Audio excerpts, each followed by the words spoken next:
because it is a... How do you feel?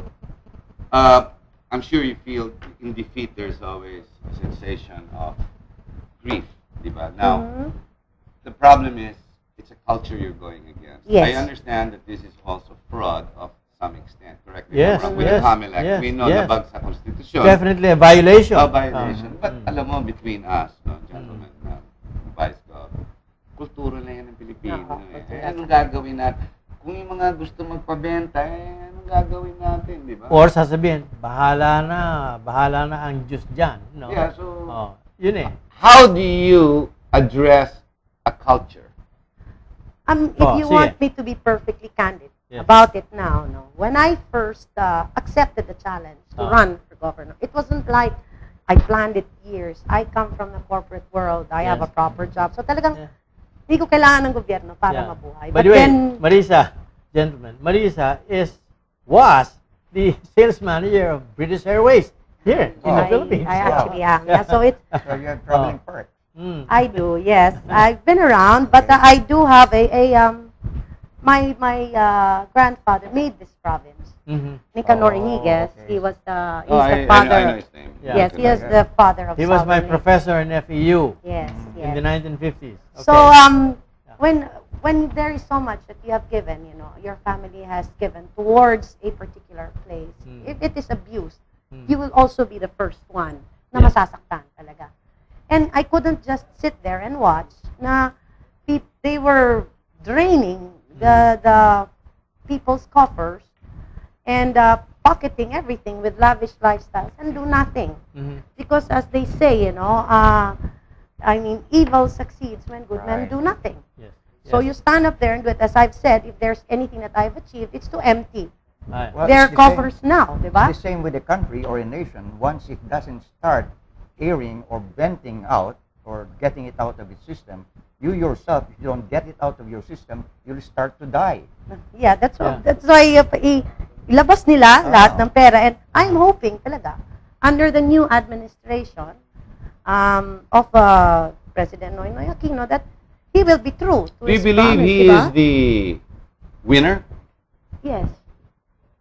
So do you think there's something, do you think there are issues that need to be fretted out with what's happening now in the Committee of Suffrage? There are issues, yes. I think there are still things that need to be ironed out. No? I heard your talk earlier about fraud, about accuracy of... in spite of all that, the accuracy of the numbers is different from actually my perception of whether or not Noy legitimately won the presidency, because I think that he did, no? As far as the vice presidency is concerned, now, dyan natin makikita, I guess that's why it's all highlighted now, because of the end Ang result. ibig sabihin lang naman yan, tapos na nga yung eleksyon, pero hindi pa nakasara yung gripo.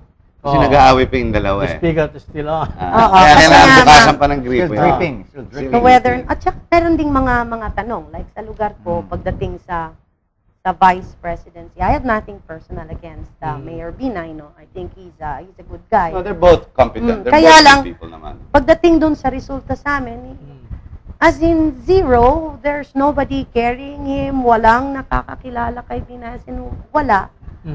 And Leyte yan eh. Rojas Country yan eh. Southern Diba? Kasama Leyte, yan. nagpunta doon si Mar, hindi ko maintindihan kung bakit mas marami pang boto niya kaysa sa akin. Aha. I see. Tiga doon ka. Taga doon. At saka talagang, buti sana if somebody campaigned for him. Pero wala, we only had the Lakas administration na talagang was straight green and Noymar.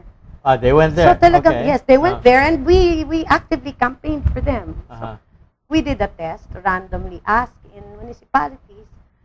Hindi talaga, it doesn't surface, you know, the name of Binay doesn't surface. But in some municipalities, he actually won.